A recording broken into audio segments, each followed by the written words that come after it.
Mali has shocked corrupt African leaders after it announced a clearance payment of $332 million that have made the country the first African country to be free from any foreign and domestic debt. Did you hear that? Well, maybe let's ask, for how long has Asimi Goita been in charge of this country? What magic has he used to free the country off its debt? What do the puppet African leaders think about this move? We are going to dive and discover some shocking details of how this all happened step by step. But first, a big thank you for all our returning viewers that motivate us to compile more interesting content for you. Always support us more by liking and sharing the video. Then leave us a comment, and if you are new here, please consider subscribing and hitting the notification bell so that you be among the first to watch our videos. Now let's get started. For decades, Mali, like many African nations, has been trapped in a cycle of debt, a legacy stretching back to the era of independence.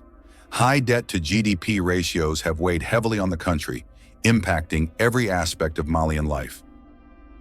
Schools, hospitals, infrastructure, all have suffered under the constraints of foreign debt and reliance on international financial institutions. But that all changed when Mali announced a historic $332 million debt payoff. This isn't just an economic milestone, it's a statement. Mali is taking control of its financial destiny. Just a few years ago, Mali, along with its neighbors, Burkina Faso and Niger, was hit with sanctions from ECOWAS. These sanctions led to debt defaults that might have crippled a nation. But instead of succumbing to pressure, Mali made a bold choice. So how did Mali pull off this economic miracle? Mali's success could ignite a new wave of economic independence across Africa. Sub-Saharan Africa currently holds over $700 billion in external debt. That's money that could be invested in local infrastructure, education, and healthcare. But instead, billions leave the continent every year in debt repayments, perpetuating economic dependency.